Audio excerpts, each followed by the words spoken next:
सागर को पूरी तरह से भाजपा बना दिया है, कांग्रेस मुक्त कर दिया है। इतना बड़ा जो निर्णय लिया गया, इसकी कितने दिनों से तैयारियां चल रही कांग्रेस की कहीं कोई स्थिति तो है नहीं। हैं। एक तरफ इंडिया गठबंधन है, सारे दल हैं, दूसरी तरफ पीएम मोदी एक सिंगल चेहरा है और 400 पार का नारा है। पूरे भ्रष्टाचारियों की फौज एक साथ खड़ी हो गई है। कांग्रेस का कार्यकर्ता भी अपने आप को ठगा महसूस कर रहा है। कोई ऐसा बड़ा नाम है जो आने वाले दिनों में फिर से कांग्रेस से निकल के भाजपा में आने वाला है सागर से? नमस्कार दोस्तों, मैं ऋतुराज तोमर और आप देखना शुरू कर चुके हैं ब्रेकिंग न्यूज वाला।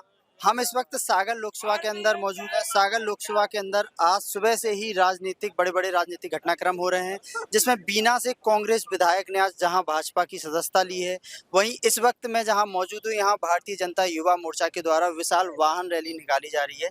इसी कड़ी में आज हम सबसे पहले बात करेंगे सागर जिले के जिलाध्यक्ष गौरव सिरोठिया जी से और जानेंगे कि जो आज इतना बड़ा राजनीतिक घटनाक्रम हुआ है, सागर लोकसभा के अंदर इकलौती कांग्रेस विधायक ने आज जो भाजपा की सदस्यता ली है, इसके पीछे की तैयारियां कितने दिनों से चल रही हैं, संगठनात्मक रूप से गौरव जी ने क्या वो तैयारियां की हैं जिसको लेकर उन्होंने कांग्रेस का दामन छोड़कर भाजपा का दामन थामा है। गौरव जी नमस्कार। नमस्कार। पहले तो मेरा वही सबसे बड़ा सवाल ये कि आज आपने सागर को पूरी तरह से भाजपा बना दिया है, कांग्रेस मुक्त कर दिया है, तो ये इतना बड़ा जो निर्णय लिया गया, इसकी कितने दिनों से तैयारियां चल रही हैं? कोई तैयारी नहीं। अभी बीना विधायक निर्मला सप्रे जी ने भारतीय जनता पार्टी की सदस्यता ग्रहण की और उन्होंने अपनी प्रेस में भी बताया कि जिस तरह से कांग्रेस के प्रदेश के अध्यक्ष लगातार महिलाओं के ऊपर अभद्र टिप्पणी करते हुए अभद्र भाषा का प्रयोग कर रहे थे, वो भी एक अनुसूचित जाति की महिला है और अनुसूचित जाति महिला के ऊपर जिस तरह से उन्होंने लगातार कांग्रेस पार्टी टिप्पणी करती है, मैं उनको धन्यवाद दूंगा। उनके साहस का सम्मान भी करूंगा कि उन्होंने ये साहस दिखाया कि उन्होंने उस कांग्रेस और उस दल को छोड़ा है जिसके नेता लगातार भारतीय जनता पार्टी या हम कहें कि महिलाओं के ऊपर जो टिप्पणी करते हैं, ऐसी टिप्पणियों से वो आहत हुई हैं और भारतीय जनता पार्टी को उन्होंने सदस्यता ग्रहण की। आखिरी समय पे उन्होंने जो निर्णय लिया है, इसका कहीं ना कहीं कांग्रेस पर भी असर पड़ेगा, इसको आप किस तरीके से देखते हैं? क्योंकि एक तरफ कांग्रेस पे आरोप लग रहे हैं कि बाहरी प्रत्याशी है, दूसरी उनके ही अब जो नेता कल तक उनके साथ थे, आज वो भाजपा में आ गए हैं, तो इसका किस तरीके से देखते हैं? देखिए, मुझे लगता है कांग्रेस की कहीं कोई स्थिति तो है नहीं।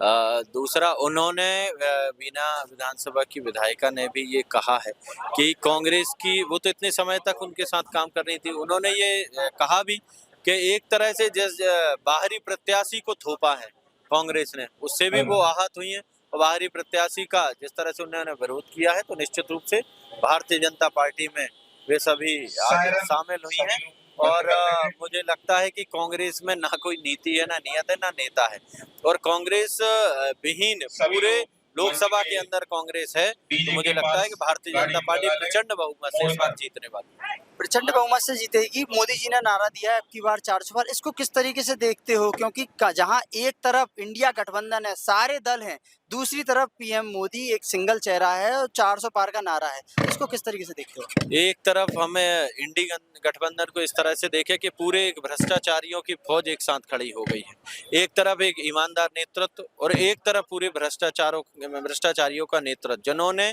ऐसा कोई भी नेता नहीं है उस दल का, जितने भी गठबंधन के लोग हैं, जिनका नेता आज जमानत पर नहीं हो।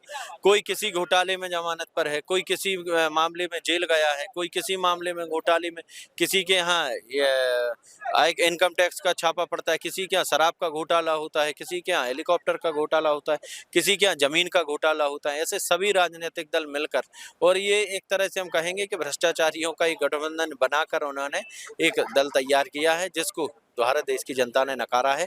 प्रचंड बहुमत से भारतीय जनता पार्टी देश में सरकार बनाने जा रही है। आप सागर से भाजपा के जिलाध्यक्ष हैं और सागर की राजनीति को आप समझते हैं।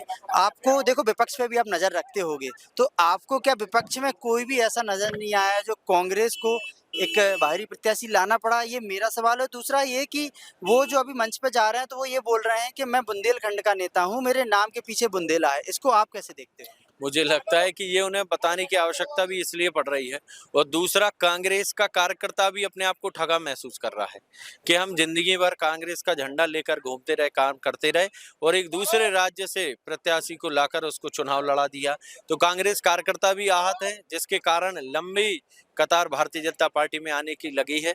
और भारतीय जनता पार्टी में इसलिए भी लोग आ रहे हैं कि यहाँ पर जो एक सामान्य महिला मोर्चा में काम करते हुए लगातार 30 वर्षों से काम कर रही, उसको भारतीय जनता पार्टी ने अपना प्रत्याशी बनाया है तो निश्चित रूप से एक तरफ कार्यकर्ता का सम्मान हो रहा है, दूसरी तरफ कार्यकर्ताओं का अपमान हो रहा है। तो ये भी देखकर जनता भी इसका निर्णय करेगी।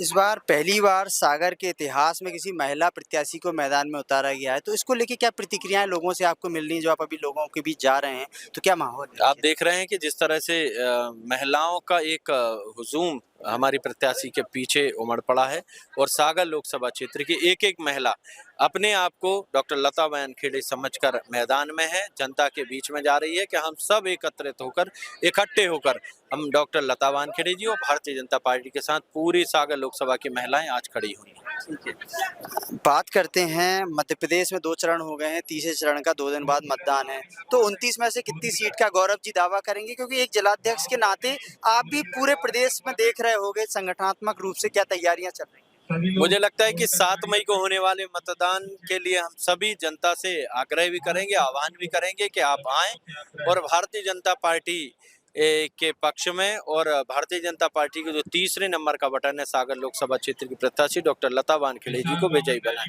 दूसरी ओर मुझे लगता है कि 29 की 29 लोकसभा सीट भारतीय जनता पार्टी पूरे मध्य प्रदेश के अंदर भारतीय जनता पार्टी के कार्यकर्ताओं के दम पर, भारतीय जनता पार्टी के बूथ मैनेजमेंट पर, भारतीय जनता पार्टी के कार्यकर्ताओं के परिश्रम की ताकत पर हम कह सकते हैं कि भारतीय जनता पार्टी ऐतिहासिक जीत हासिल करने वाली। आखिरी सवाल, कोई ऐसा बड़ा नाम है जो आने वाले दिनों में फिर से कांग्रेस से निकल के भाजपा में आने वाला है सागर से?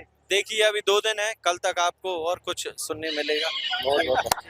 तो ये थे हमारे साथ भाजपा जिलाध्यक्ष गौरव सिरोठिया जी, जिन्होंने बता दिया है कि अगले कुछ दिनों में और कुछ बड़े नाम निकल के सामने आ सकते हैं जो कांग्रेस छोड़कर भाजपा में शामिल हो सकते हैं। देखते रहिए ब्रेकिंग न्यूज वाला। धन्यवाद।